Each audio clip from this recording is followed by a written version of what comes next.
Hello, everybody, and welcome to the Trek Central live stream. I am joined today, as always, with our co-host Dom, and we also Hello. have a lovely guest, Seán Ferrick from Trek Culture. Guys, I think you sound like. Yeah, and today we're going to be talking about episode 1 of Lower Decks, which I absolutely adored. I can't wait to hear what everyone else thought of it, but I thought season 2, episode 1 was so great. Also, is audio sound okay? It's a little hard for us to check let audio us know quality. in the chat. So, if anyone sounds too quiet, I can adjust that. But, other than that, welcome to the live stream, and I can't wait to get started talking about all of the wonderful things that happened in episode 1. there's like an overwhelming amount of Easter eggs in like the first minute of this episode. It's amazing. Yes. It's so good. It's definitely a cold open, which probably is one of my favorites in all of Lower Decks, and we've gotten some pretty good cold opens. It's not my favorite, but it is up there. My favorite is the band. That was my favorite. Yeah.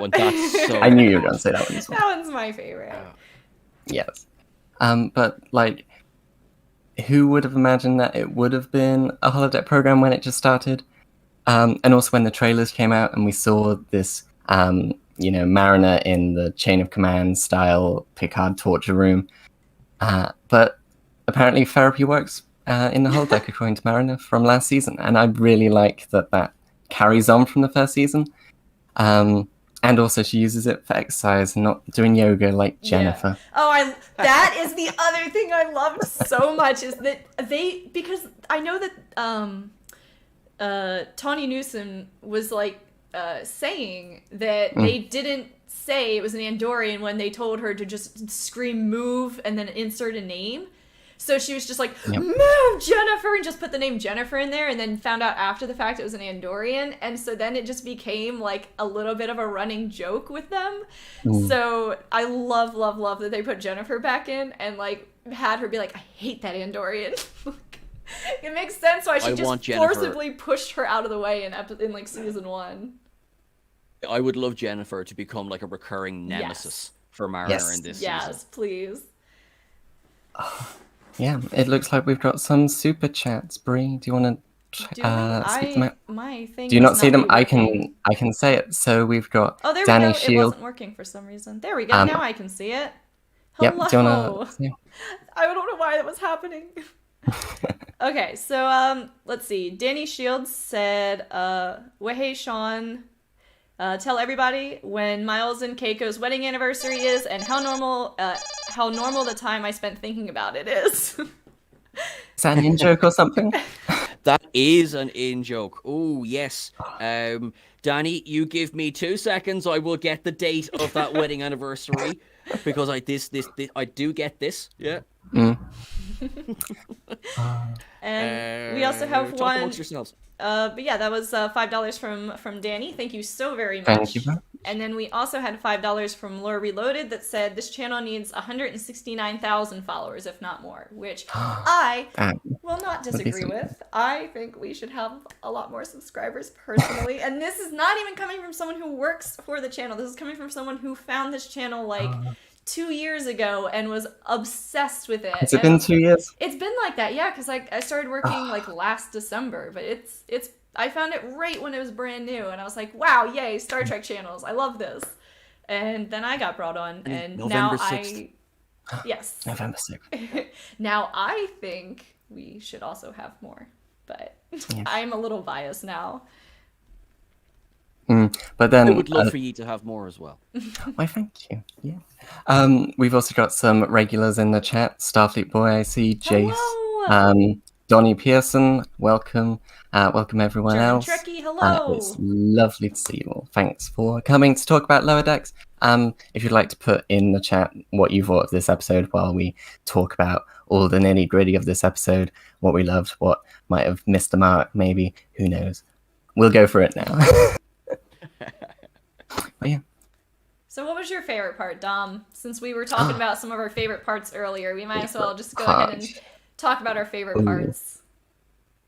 I actually verbally screamed when Gary Mitchell appeared on the screen on the bridge, in picture form, in animated series style as well. I mean, we got Kirk and Spock in animated, I think, season finale of last season, those old scientists. And it was great that not only was Gary Mitchell mentioned, like he was in season 1, so we probably should have predicted that he would be in season 2, knowing Mike McMahon and that crazy mind he has. But just seeing him and how relevant he was to the story was absolutely beautiful, and I loved it. What about you, Sean? I agree. I loved the whole Gary Mitchell motif. Now, my favorite moment in the whole episode, we talked about this just before the stream, Dr. Tiana just rocking up with a forklift and dropping a boulder on Ransom. And like, I remember being younger than I am today, watching Where No Man Has Gone Before and watching the big fight between Mitchell and Kirk. So that's 30 odd years of memory just in one joke, and I loved that so much. And I love that it comes just after the nick of time as well. So good. We should have got some sort of reference to James R. Tiberius. I think that would have just been the icing on the cake. Yeah. Probably Ransom misremembering. Does Mariner have a middle name? If she does, we haven't been told it. But that would have been a great way to introduce that Mariner has a middle name. Yeah.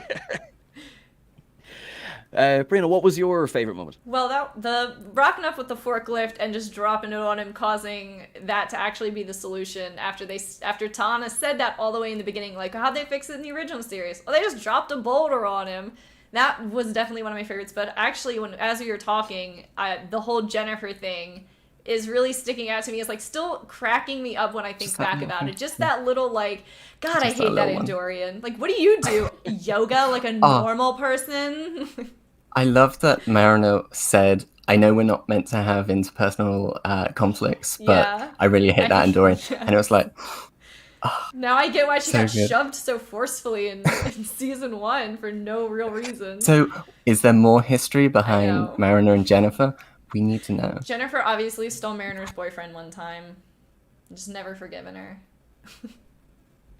Like a Jennifer thing to do. Yeah. Definitely a Jennifer thing to do. I love about, because Dom, you're dead right, that line had me in stitches, because that's not just a line that you'll get from just watching Trek, that's from knowing Trek as well. Like Gene Roddenberry and we're still on the 18th, I believe tomorrow is Gene Roddenberry's 100th birthday. Yes, and I think there's for those who don't know, there's a NASA collaboration. I saw that on YouTube. I'm not quite sure what it is, but go check it out to celebrate Gene Roddenberry's anniversary. It kind of talks about the how it is that kind of Star Trek influenced NASA, because there is a lot of ways in which Star Trek did influence. Yeah, and there was that shuttles and bringing in, like Nichelle Nichols to recruit people I was going to say work that for NASA. Yeah. There's the really good documentary. Is it Women in Flight? Something like that with Nichelle Nichols. I can't remember its exact title, but yeah, that came out. You might be right. Recently. I think that's the name of it. Yeah, and there was a panel about it during First Contact Day. So there's a stream for that if you are interested. Yeah, so I'm actually super excited. I think that'll be okay. Cool... Women in Motion. It was. But I think that'll be close enough. a really nice little live stream, because there is a surprising amount of ways in which Star Trek influenced actual NASA. Mm-hmm. So, and then not just NASA, but space a lot of technology going forward. Yeah. From pads to automatic doors, like flip phones and. Yep. Still working on that transporter. I wish it would be a handier world now if we had the transporter. I would prefer a replicator. Yeah, a transporter, really. Well, they've already started working on replicators with like 3D printing using food materials in a way, so they're getting there with that. They're getting there. The tractor beam is something else they've been working on, where they were able to like suspend like a atom or like a particle of something. Yeah, it was really small. Yeah, but it's progress. Everything starts small. Yeah. They didn't. We can still use a grappling hook. Yeah, they didn't discover warp 10 overnight. So, or they didn't discover warp overnight. I hope they didn't discover warp 10 overnight. Yep. That would really fuck shit up. But yeah, they didn't discover warp overnight, so. Mhm. All they But needed yeah, was a dream of an island filled with money and naked women. And as soon as you have that dream, that's fine. Warp drive is not long afterwards. Nope. yeah, and also have a nuclear war so you can have enough material to scrounge together a ship. Yeah. I So kind of let's skipped not over hope that. that bit. I'm not going to lie. Yeah. Yep. But yeah, going back to the episode, someone mentioned it in chat, which is something that I also want to mention, is how this episode was very self-referential to the series premiere. And in a way, it was basically the same episode of episode 1 again, and that has to be intentional. So we have them going to a planet doing second contact, and they're setting up a subspace array. That was in the first episode in season 1, and it's in this episode. You have Ransom getting corrupted by unknown powers. First episode, that was he became a zombie Yeah. from rage virus, which was hilarious. I But loved in this one, he becomes a god because of strange energies, and it's him the crew has to contend with. We also have Rutherford's date with Ensign Barnes. However, That this was- is the yeah. third date, so you can see that things have slightly changed. But even in the date, it's in the exact same place. It's in the bar. And it has the exact same premise of Rutherford in the first episode of season 1 saying, I'm sorry, I got a recent implant. I don't have, it's Vulcan implant. I don't have the best control of my emotions in the minute. And Ensign Barnes was like, that's okay. I can relate. My dad was a cyborg. Well, is a cyborg or something. And then in this episode, Rutherford says, hey, sorry, I'm dealing with memory issues. And Barnes similarly relates and says, that's okay, I have a sister who's a symbiont. She keeps mentioning she's That a was like one of symbiont my who favorite gets parts. in He's like, oh, is it all the new personalities? And she's like, no, she just won't stop talking about it. Yeah, which, I mean, if you had a symbiote, Yeah. who can blame you? Exactly, and you could easily just turn around and just blame one of the other, one of the former hosts. Oh, sorry, my former host, Adam, just has to get his 2 cents in there. Sorry, yeah. That was very Curzon of Like me, a I'm little sorry. bit of slight there. But I think it might have been put in place to show probably how monotonous being a lower decker is, compared to, because by complete comparison, Boimler's part in the story is completely different. Yeah. He's not there. He's on the Titan doing weird sci-fi stuff with a weird jazz-speaking captain who no one understands. There's What do too you many licks, mean? not enough I don't know jazz, so is that something? Who knows? He literally could have said anything, and I would have been like, okay, Okay, yeah. sure, that's yep, I probably accept that jazz. as fact. Yep. And I just love that now that Riker's become a captain, he's just let loose and become the weird dad that just keeps talking about jazz. I love It's his so sign beautiful. off going into that nebula kind of wormhole, and it's just him Yeah. with his dissolving face going, I love my job. Yes. Yeah, with the I love gluonic my job. disruption. Yeah. He just loves the chaos. Yeah. And also, talking about Riker, I want to really say that they're the first officer there who didn't have a speaking role. And all we know is their name is First Officer, who has like a blue face, but part purple, and then red hair. She's voiced by Vanessa Marshall, who's a really cool voice actor. And I can't wait to get more of the USS Titan First Officer, because they seem cool. And they're just very stoic. And I love that. How much do you think of the Titan we'll get this season? I'm hoping for a decent amount, actually. I think we're getting a decent amount only because I think the progression of season 2 is going to lead up to the Titan 8, and the Cerritos doing something together, or aiding the other, or the Cerritos maybe even coming in to save the Titan instead of the other way around, like season 1. And that'll be kind of how Boimler ends up back on the Cerritos. That's just like my shot in the dark right now. So But with that, obviously I like that the first episode does this kind of repeat of the first episode of season 1, but I think I wouldn't like that because it would seem too much like a repeat again of season 1.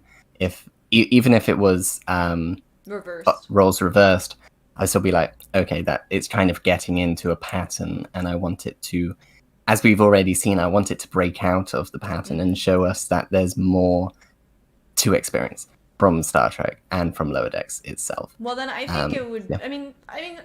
I would also be, like I said, teaming up together would also make sense because they keep bringing up the Packlids a lot so far, and in like the trailers. What an odd recurring villain. I know, it's a Yes. very strange choice. But I noticed they do bring up the Packlids. So what I was saying is, like, you know, end of the season, it might be a big Packlid battle where the Cerritos joins the battle alongside the Titan and maybe even other Starfleet ships, and it's like a big animated battle. Talking of that, we have changes to the opening credits. Yeah, I saw that. Which we can discuss, which could hint at that possible theory. That was what kind of gave me that idea. Yeah, the Borg battle we saw last season between the Borg and the Romulan Deterodexes now has Klingons and Packlids thrown into the mix, and that's fascinating that they're adding to it. I can't wait to see where that goes. I think that's something that should hopefully pay off down the line.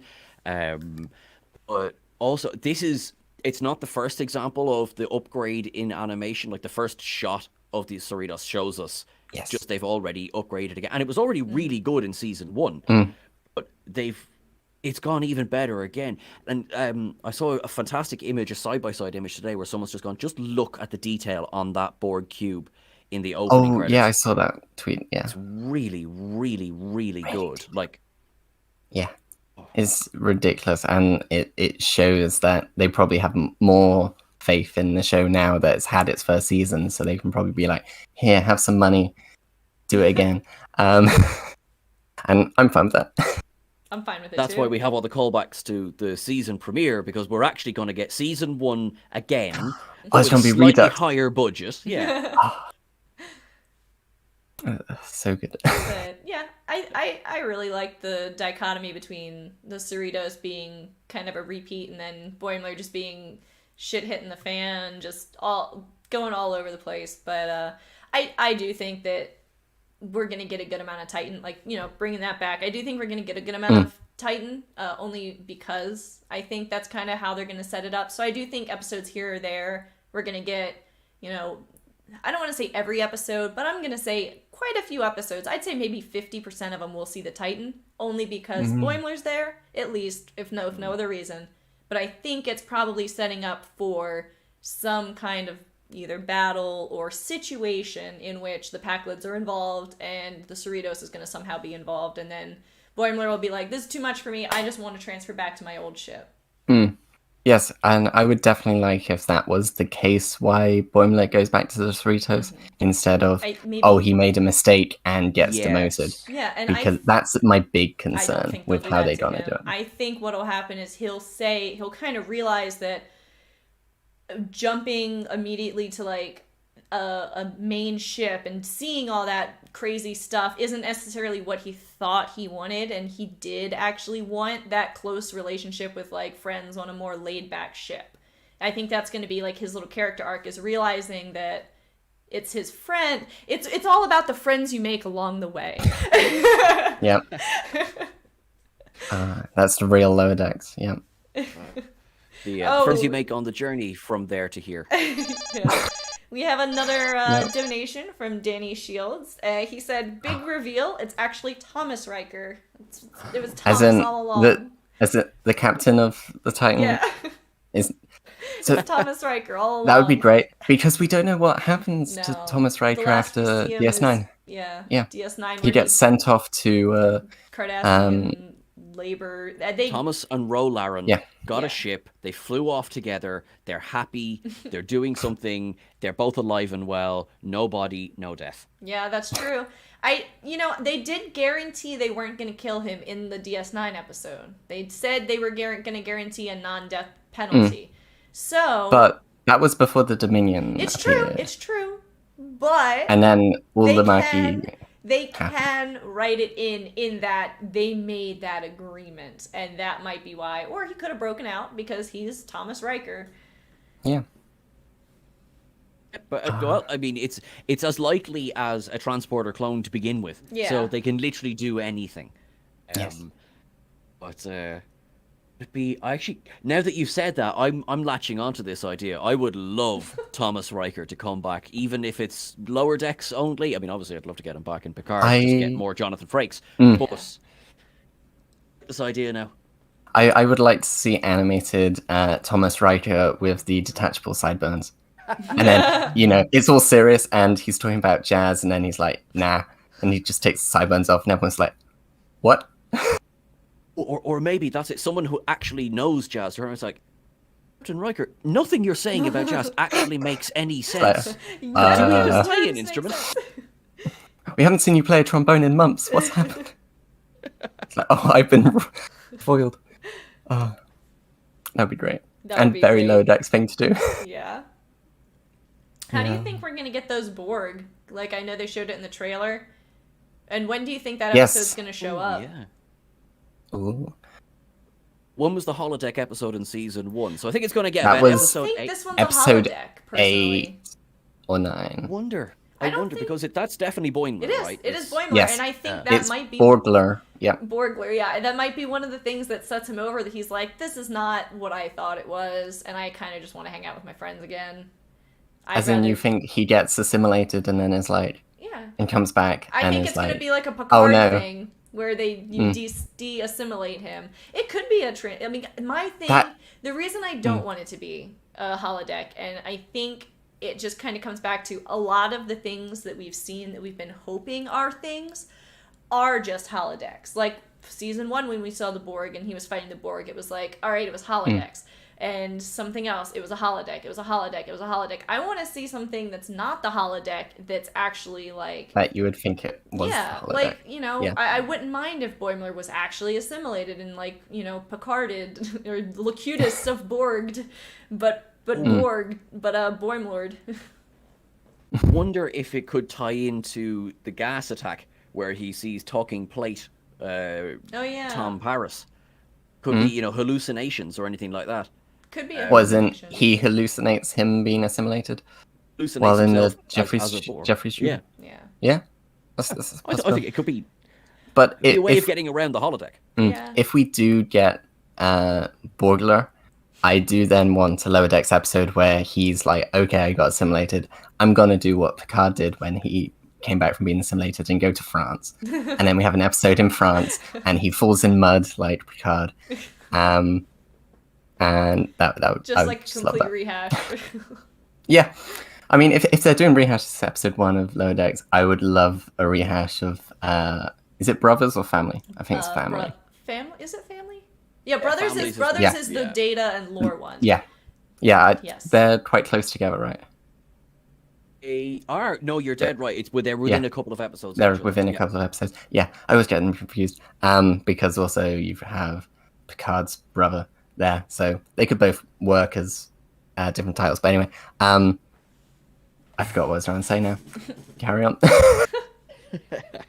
But yeah, I don't know. I know nothing about episode 2 because they won't release a teaser. So Which is weird. It is really weird. Because they did it last year, I know. think, if I remember correctly. They or did. remember They seeing always it. did teasers at the end because I stayed in, well, almost all of them, I think.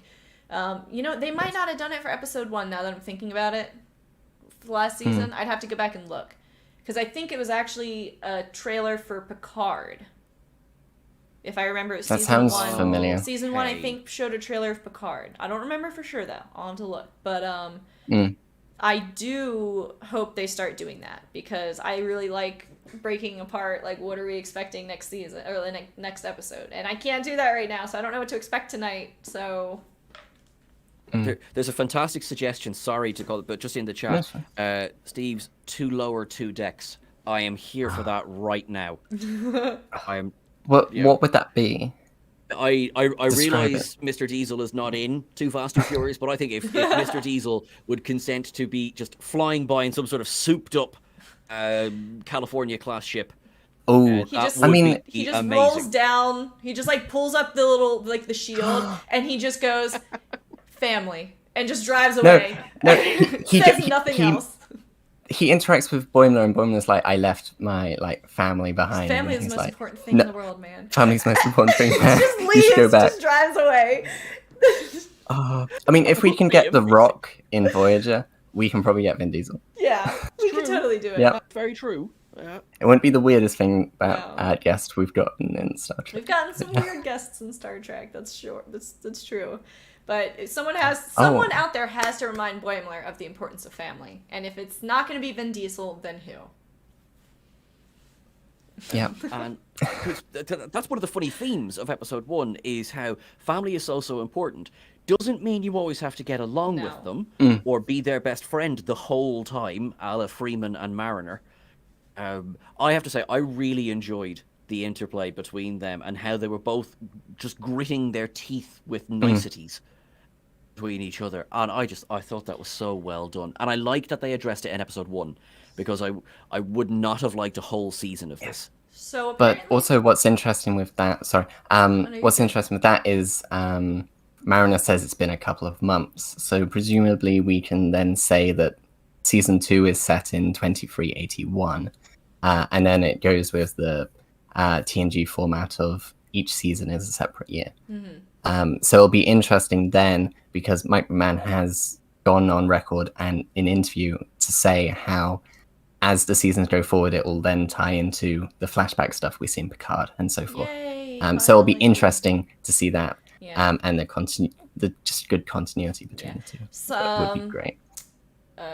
E.R. Mixon said that they released the teaser in the Ready Room episode, which I am behind. I have not watched any of the Ready Room episodes. So it is, the episode title is, I think, Keishon, His Eyes Open. Okay, so you did say so it'll be Lieutenant Keishon. That's when we meet the Temerian. Yes, the metaphor-speaking aliens from Darmok. And the only other scenes I think we've gotten in the trailer predominantly with Keishon is where it looks like they have a puppet of him and they're running from giant mechanical arms. So maybe he gets turned into a puppet or who knows? Things have happened in Star Stranger Trek, things have happened. My screen went away. That's weird. So so it what do you guys think of a Temerian then coming into Starfleet and their metaphor speakingness? I am so excited. Like it is as soon as I saw that was that was who was going to replace Shax, I was just like, this is great. I cannot wait to see how they're going to work with this. Love there to be a gag where, because we have that scene where in the trailer where he walks onto the bridge, he speaks, and everyone's kind of just looking around. They obviously can't understand him. I'd love there to be a running gag where, like, how did he get through the academy? People just kept saying yes to him, and by the end of it, he's just fluent in English. I'm a bit conflicted with that. I hope it's not too done for jokes, and I hope it's like, oh, okay, he just says that as like introductory stuff and using metaphors, and then he speaks Federation Basic. Or whatever, because I wouldn't like it to continue recurrently make fun of how the species talks. That was an issue I had with season 1 when Mariner was making fun of the Admiral with the speech impediment, which I'm okay with, but as long as it's not made into a recurring joke, then I'm okay. I think... Oh, sorry, go on, Sean. No. Sorry, just say I hear you. Like I'm here for the humor, but in the same way that I felt that the joke with Ransom, which was very funny, it just outstayed its welcome just a little bit too long in this. As in episode. Him being kicked. Or the funny enough, I didn't mind that. Power. Okay. The building up of power. So like, I think a joke, as long as the joke doesn't outstay its welcome, whether it's one gag, as you say, he walks in, does a greeting, and then speaks English, or whether it's maybe once or twice throughout the run of the season, and then a bit like spoilers for One Flew Over the Cuckoo's Nest. You've all been warned. About a movie that's like it's quite alright. Yeah. Okay, you've all had a chance, yeah. But the chief turns around and says, "Hello." No one ever really spoke to you. Something a bit like that, where he just kind of sits down beside Tendi and goes, "Oh, what a day." Okay. Sorry. I just looked at the Ready Room trailer, at least the beginning of it, for next episode, and it does bring into that.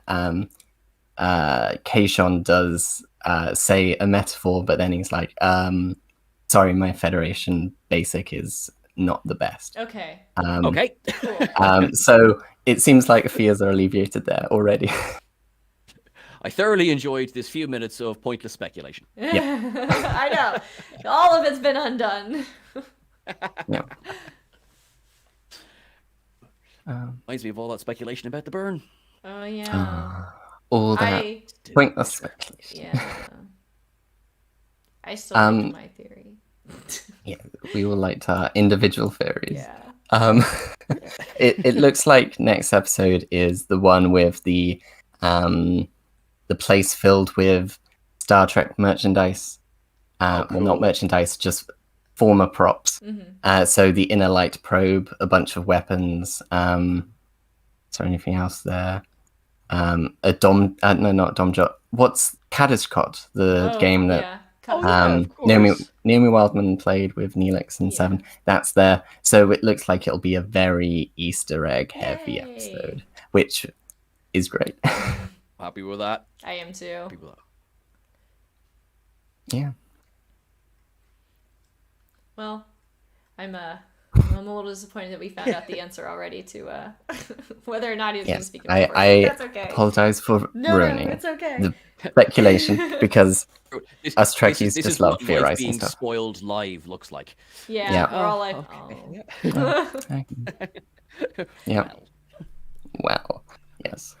But also going into that with Easter egg heavy episodes, I know some people do view that being so referential can be a detriment to shows.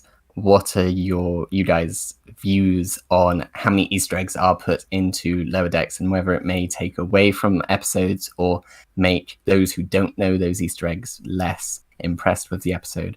Just what are your general thoughts on that big thing? Because I know it's been talked about a lot. You can go first. If you I want, will Sean. say, just because I have a quick thought, because I've talked a lot about this, I have to say I am so here for it because Lower Decks is first and foremost a love letter. Star Trek. It is. I think maybe it would be as good without the Easter eggs because I think there's so much care going into the script writing, going into the acting, but I think it heightens it just a little bit. So for me, I love the Easter eggs. You did, however, raise a good point. If new fans are coming in, maybe don't know what a lot of this is calling back to, I think potentially they might be able to, they might be a little bit sometimes overwhelmed. But I think I'm going to go with my first answer. Love them. More, please. Yeah. Yes. I kind of have a very similar opinion to you. I absolutely adore the Easter eggs, and I'm of the mindset that, like you said, this is a love letter to Star Trek. And the way I look at it is, like, Mike McMahon went into this and said, like, I love Star Trek. Like, this is just going to be a giant, like, homage to Star Trek as a Star Trek show. And here's the thing. If there was a bunch of Easter eggs and this was a more serious show, I might have a little more problem with it. But because this is a fun, goofy show, and that's always what it's been designed to be, is a show that is by Star Trek fans for Star Trek fans, and it's a comedy first and foremost. So yeah, in a way I can see how people who maybe aren't Star Trek fans find it hard because they don't understand the references and they're just like, I don't really get a lot of this. Like, I have friends who watch the show with me and they've seen only seasons 1 through 5 of Next Generation, or I have people who've only seen DS9 and Enterprise and Voyager, but they haven't seen the original series. So, they didn't get any of the jokes from this episode. The person who I watched it with the first time and the second time, neither of them got any of the joke from episode 1. Like, the entire episode made no sense to them because they didn't know who Gary Mitchell was. They didn't know about that episode. So to them, this was fresh, this was new, and it was funny, but they didn't catch the Easter egg other than, mentioning Gary Mitchell, because they said in the original series. But even still, it's not even I mean, they don't know whether it was seen. It was like they don't know who Gary Mitchell is, other than the fact they said, you know, Kirk's, you know, ran into him. But so I can see where it becomes a detriment in the sense that when there's an entire episode dedicated to a specific, you know, Easter egg like this. But I don't think it takes away from the fun, because both people that I watched the episode with loved the episode, even though they had no idea who Gary Mitchell was or anything like that. So while I love the Easter eggs, and I can see why some people might not like them, at the end of the day, this is a fun show that's made for Star Trek fans by a Star Trek fan. So if you're upset that they're putting Easter eggs in a show that's meant to be fun, then maybe reevaluate why you're watching that show to begin with, if you don't want to have fun. Yeah. Fun. I have had this on my mind. I see people talk about I looked at the CBS, I made the mistake of looking at the CBS thread of them showing a clip of Lower Decks, and every single comment was negative. I'm not shitting you. Except maybe one or two people that went in to comment at comments that were like, well, meh. Every comment on there was like someone saying, like, this is a shit. And I bet you they didn't even watch it. Or it was like, people were like, oh, it's a shit. All it is Easter eggs. It's Easter egg the show. And it's like, you're going in for a fun time. Stop We love the Easter eggs, though. Like, and some of them are such deep cuts, like in the hangar bay at the beginning of this episode, there's a heavy Romulan bird of prey, which is only seen in a Star Trek video game. That's cool. See, not in any of the shows. And that's ridiculous. Yeah. And it just shows you that the people who are writing this, the people who are animating this, are Trek fans. Exactly. And listening to, I think it was one of the, Pod Directive with Tawny Newsome and Paul F. Tompkins. I think they had it was either Mike McMahon or one of the other Lower Decks people. And they were talking about how they get together each week and watch a bunch of Star Trek. And especially the episodes which relate to the episodes they're doing, because obviously not everyone has watched all 800 episodes of Star Trek. It's a lot. It can be daunting to new people.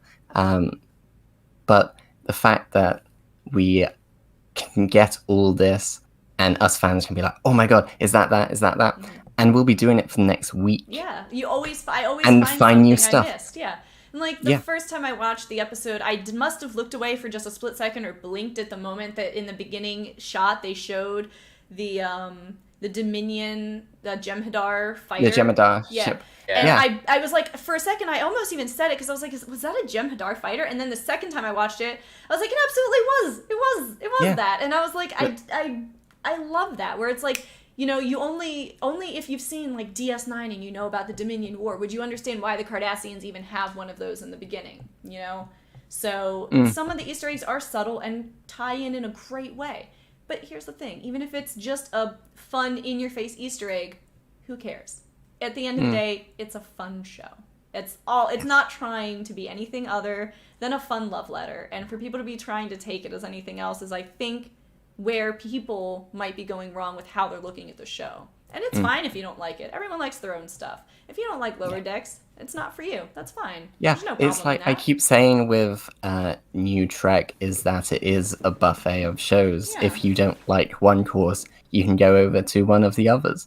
And I think that Lower Decks is a nice palate cleanser because it is the old familiar. It is doing new things, but it's very steeped in what we have enjoyed previously. Right. I totally agree. So yeah, that's my rant on Yes. the show being taken too seriously. I also want to say, in terms of ships and Easter eggs and stuff, there were like 5 Delta flyers in that hangar bay, which it's interesting because I think in the books at least, or maybe it was in Star Trek Online, the Delta Flyer becomes a standard shuttle class. But from this, it's obviously a holodeck, so Mariner just put a bunch of ships in there.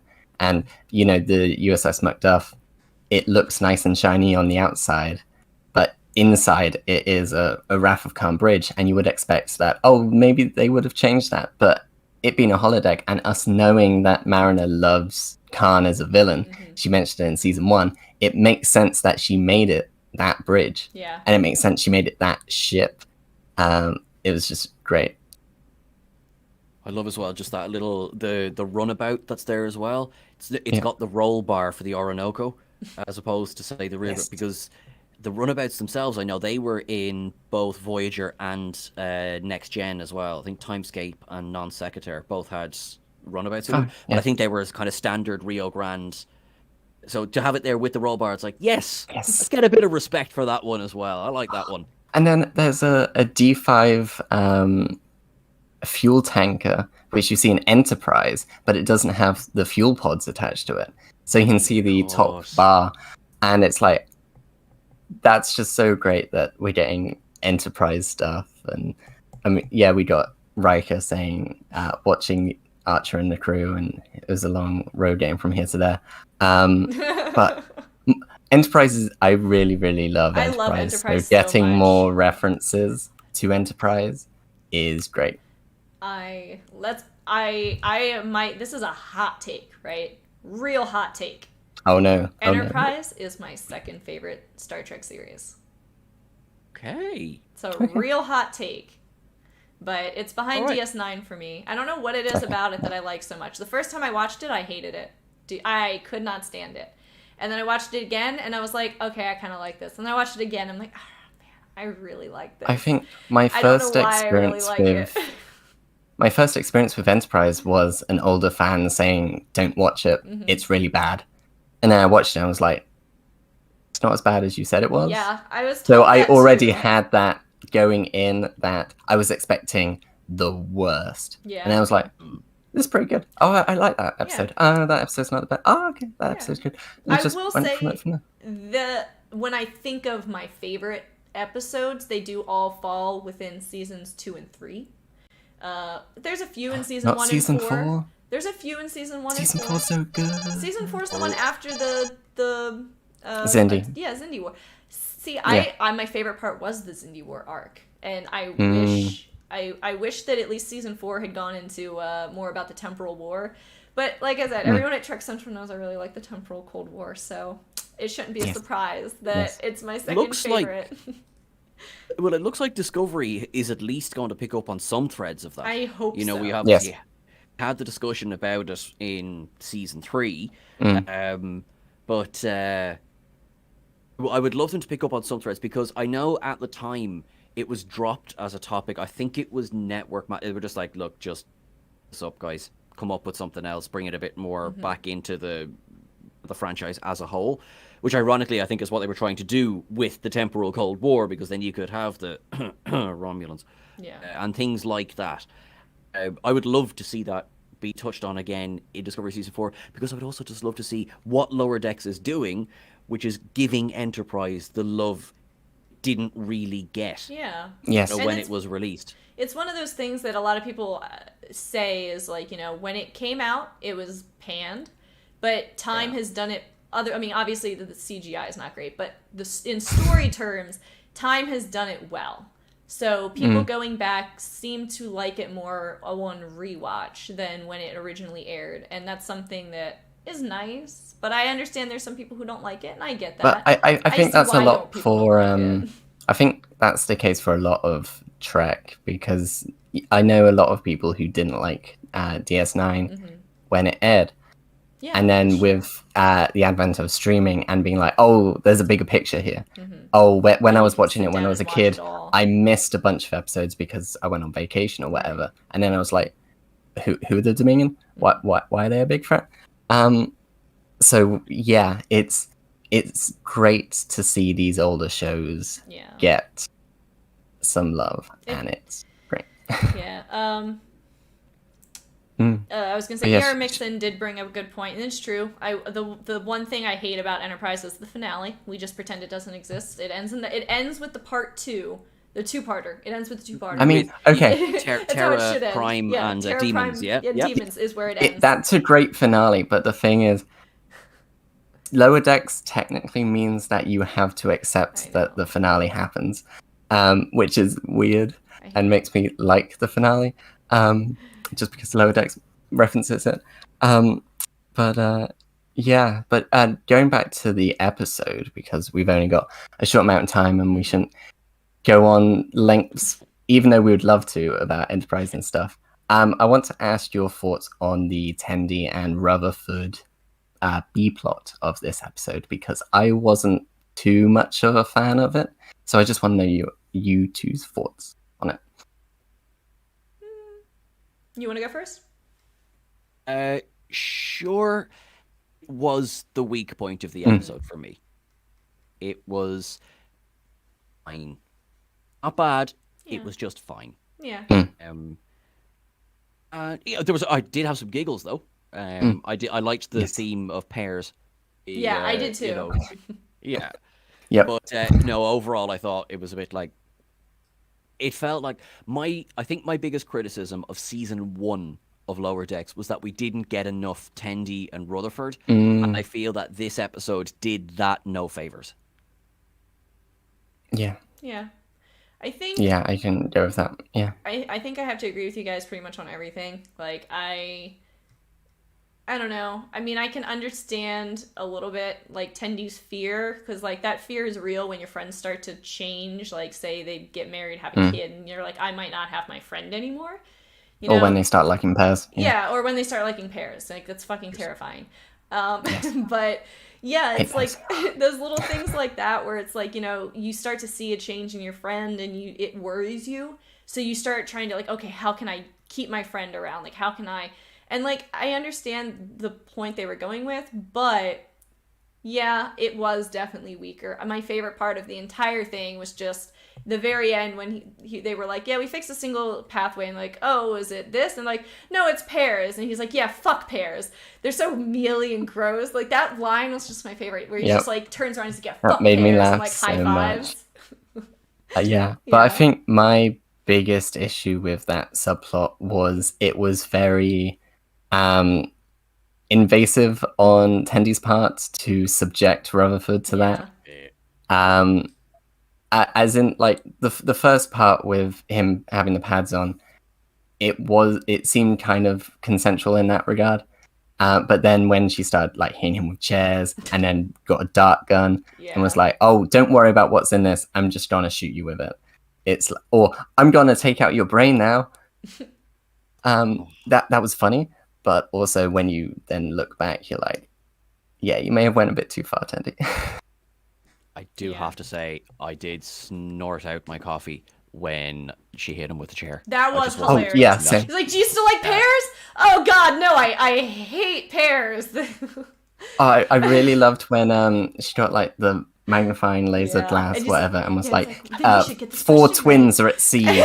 None of them share a brother. What is the name of the ship? The salty dog? Right, that's right. Really? No. Yeah. So it as you can tell, it had a lot of laughs from us, but it could have been done differently. But it was the weak link of the episode, but it didn't completely derail or add to the detriment of the episode. Yeah. Well, in my opinion. Well, not to me. Seal brought up that Phlox got obsessed with Travis's headache, but I do want to specify that was because he was himself under the control of something. Was it sleep? Yeah. Oh God, there was something. It was causing everyone to hyper obsess over whatever they were working on at the time. Because for Trip it was the chair. For Archer it was the intro for his father's book. For the Doctor it was the headache for Travis. What caused that? That's what I can't remember. I think it was some kind of virus. Or if it wasn't a virus, it was like some... Could have been an error of space, maybe. Yeah, I'll look it up. Is that the one where Reed came up with Reed Alert? Yes, and he was obsessed over the and then turned into Red Alert. Hoshi is obsessed with ramen. Ramen, yeah, because she's creating soup and she couldn't get it right. But the only reason, and see, that's the thing, is that one made sense as to why he was being so beyond what a doctor would do. Because there was, he was obsessing over it, and there was a tertiary thing causing it. For this, there was nothing causing it other than her own anxiety. There was no like outside influence, and in the Enterprise episode there was an outside influence that made it so that it at least made sense why Phlox was doing that. So yeah, though I do hope that because that we do get the B plot with Tendi and Rutherford, and I do hope that one, they mix up a bit, you know, you get Mariner and Tendi, Mariner and Rutherford going on a mission or whatever. When Boimler's back, Boimler and Rutherford, Boimler and Tendi, instead of just those two pairs, and give them more developments, but also give them more interactions between the two characters. So then we know as fans, okay, so they're best friends, they're friends because of this, they're just so we know, because it's meant to be this like tight-knit group, but we only really know that the relationship between Mariner and Boimler and Tendi and Rutherford. So it'd be nice if this season they do go into that, which I hope. it would be nice to see other people's relationships. But then also, I know next episode from the preview, we do get the return of Ensign Jet, who I loved from season 1. He was the ex-boyfriend of Barbara Brinson, Brad Wood Boimler's previous girlfriend. Yes. Yeah. So many bees. Bees. But Jet seems cool, and I want more of Jet. Jet does seem cool. I'd be Jet's friend. Yes. And he's carrying around the puppet of Kaishon. Tim, I don't think it was the Orions that caused that. That was a completely different episode. The episode that caused that was the Orions come on and they seduce the men, and the men act more aggressive. But that's a completely different episode than the one where everyone obsesses. That one, Did you find what caused the obsessiveness? I'll just go ahead and look it up. Just check, because I'm curious about that. And was there anything else in the episode that you feel you want to talk about? Because I think I've said what I want to say about this episode, and that's good because we're reaching the end of the stream. It's okay. Black hole. Okay, the crew obsesses over trivial matters when they explore a black hole in a trinary star system and succumb to its radiation. It's radiation. It's radiation. Okay. That's what it was. I was like, it was bothering me. I'm like, I knew there was some outside like cause that was affecting it, but yeah. That's what it was. Radiation. Very nice. Crisis averted. We can sleep tonight. Yes. Yes. So is there anything else you want to talk about the episode? Anything you want to wish about tonight's episode or tomorrow's episode if you're international? I'm just really excited to see the new security officer, honestly. By Carl Tart, who my friend says is a real big deal, but I do not know who that is. So I apologize to anyone who are like, what? You should know who Carl Tart is. I think he's a comedian or something. Wait, who are you saying? I think it's Carl Tart. Are you talking about Kevin Hart? No. Okay. No. You said comedian, and I was like, wait a second. It's like Kevin Hart is doing a voice in I was about to say, I really feel that would have been bigger news. That would have been my shit. That's why I was like, wait a second. I would lose my shit if Kevin Hart went in and did a voice. That'd be hilarious. It'd be so funny, and especially a Temerian. Yeah. So that would be Mike weird McMahon. combo. If you watch this, can you just do something about that? Can you just get Kevin Hart in for like just one tiny little line, just for the fun shits and gigs of it? Yes, it is Carl Tart, who is a comedian / actor. I have no idea who he is, but I look forward from the trailer and from the next episode preview. He does a good Temerian, if such a thing can be done, considering we've only really had one Temerian. But he joins esteemed company in Temerian actors. Definitely, Paul Williams, sadly missed. Captain Terrell. Mm-hmm. Yeah, but didn't he pass away recently? Was it recently? Or am I thinking of someone else? I'm not sure. I'm not sure exactly. I think he's dead a while. Okay. But now, a while could be 5 years, or it could be a little bit longer. Time is wonky right now. Time is wild. It means nothing. Yeah. At the moment.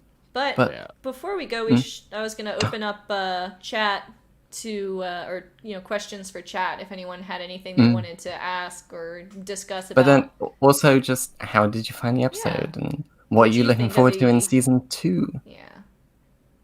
Yeah. Thoughts Though and theories. talking about actors and stuff, obviously Lower Decks has had a lot of legacy actors come back. We've had the Federation president from Undiscovered Country. I'm blanking on his name. Kurtwood Smith. Kurtwood Smith, thank you. J.G. Hertzler. All these people. Who would you like to come back for season 2 of Lower Decks to voice either their pre-existing character or a brand new character? Well, we already know we're getting Jeffrey Combs, so we don't have to wish for that one anymore. Oh yes, he's a data cube. Yes, I forgot about that. So we don't have to. I don't have to wish for that because we already know it's coming, and we don't have to wish for. Wish has already been fulfilled. Yeah, there's a few that we don't have to wish for anymore, but I want to see Armin Sherman come on and voice someone. I would like it to be Quark, but if it's not, I'm okay with anyone else. Considering in one of the trailers we do see a sign for Quarks. Yeah, I would love for him to show up. There is a very big chance we get. I want Armin Sherman to voice just a little bit. They'll do it. They have to do it. Come on, they're gonna bring him in. They have to do it at some point. Yeah. I'm greedy. I want the entire cast of Enterprise. I want Riker to walk onto that holodeck. Easy way of getting around it. Oh, and then we get Archer in Lower Decks style. Well, all the crew in Lower Decks style. Yeah. That will be good. Sean said he hopes they invite Will Wheaton to do some Wesley and travel. Wesley as, I don't know if it's as Traveler or as the Traveler. Yeah, okay. Yes. Wesley as the Traveler stuff. That would also be interesting because he did go off to the Traveler and then he was like, "Hey, I'm at this wedding in Nemesis." Starfleet attire again. So Lower Decks could help explain that. Yeah. What happened? Oh, I got fired. Fired from being a Traveler? Yeah, it happened. Yeah, exactly. The Traveler's just like, I can't do this. I'm sorry. Yeah, you were just too annoying. Tim said, really liked and want Titan more in Federation ship varieties. Oh, and Will Wheaton, which I'm seeing a lot of people want Will Wheaton. Also, E.R. Mixon said William Shatner because Kirk showing up would be cool. Yes, we do have that Kirk plus Spock inscription on a bar. Here's why so we could get a flashback of them doing that and maybe get like Ethan Peck to do Spock's voice or something. I don't even. That would be nice. I don't think William Shatner will even agree to do Lower Decks anymore after they made Spirk canon because of how much he despises the Spock Kirk fanfic. Well, he can just be the person in that meme being like, yeah, we're just a couple of besties. Yeah, that one, my favorite, where it's like, he was like, oh shoot, I was writing Kirk plus Spock, best heterosexual friends forever who have totally never had sex, but my pen broke after Kirk plus Spock. Oh my god, I saw that, yeah. That's my favorite one. He's like, it's okay. But like, that's why I can promise Kirk will, or like, William Shatner is not going to show up because this show is definitely not one that he would, with that showing up, he's probably going to be like, I don't want anything to do with this anymore because, God forbid they made Spock jokingly canon. Yeah. Well, not just that, I mean, I don't know his views on that. Has he done any voice acting in animations or anything? Well, I don't other than believe the original so. animation. He did do... there's a possibility. And Family Guy, I think. I actually watched... I watched The Infinite Vulcan earlier today with Giant Spock, Spock 2. So good. But someone, it's Adam Fleary, has said they want the sub. Did we see? Was there a? I'm trying to think of Mariner's conspiracy board. Yeah. Okay, there's Cardassians, there's whales. We saw a picture of a whale in this episode, but and there's Suliban. Suliban, that could be great. Cool. Also, talking about whales, weren't even like by now. Suliban might even be like. You could see Suliban and the members of the Federation, just normal ones, not the genetically modified, but just like regular old Suliban, just serving in Starfleet, maybe. Yeah. What I want to note on is, in terms of whales, the whale mural on this planet, which has like an anglerfish orb, could be somewhat related to the whale probe from it was such. What? No, Voyage Home. Voyage Home. Yeah. Yes, the one with the one whales, obviously. That's all we call it. It's the one with the whales. Yeah. I don't know how I forgot that was the whale movie if it's titled The One with the Whales. Yeah. But considering it has an orb on its back, it could be related to the whale probe, and I love that theory. Oh, Guinan. Yeah, Guinan would be nice to show up. Cake is Eternal said that. I agree, because we already have hints that Guinan could show up in Picard with... especially, which I desperately want to see more explanation between, which we'll talk about that one day, but I would just want to know more about Guinan and Q. If they're both going to be in Picard, give me something about that. But I think Guinan in Lower Decks would be really awesome. She'll be around. I mean, she's still around. Yeah. I mean, I expect her to just pop up at the bar. Just no reason at all given. There. She's just there. And everyone's just like, oh, hi, Guinan. Yeah. You know, and it's just yeah, normal. they don't mention it. Yeah, and like on the Titan, yeah. maybe. Just on the Titan's bar. Just, oh, hey, Guinan. Yeah. But I think that brings us to the time in which we should wrap up this stream. It has been a good hour of talking about Lower Decks Episode 1. And we get to do it all over again next week with Episode 2. Yes. I hope to see you guys there. Yes. Oh, Sean, how can people find you? Well, you could head over to Trek Culture, where I tend to spend most of my waking hours and a lot of my sleeping hours as well. So we are obviously on YouTube, on the Twitters at Trek Culture. You can catch us. You can catch me obviously on Twitter, Instagram. It's nice and handy. I'm at Seán Ferrick. I'm not hard to find. I'm very usually easy. on the couch. Yeah. Very nice. But thank you to everyone in chat for stopping by as well. You guys make these things a lot more fun than if we were just talking to a screen. But the engagement is it's really fun. So thank you all for stopping by. Yes, we very much appreciate it. Yeah. Thank you. And thank you again to all the donators. Donors. Super It's been a long day.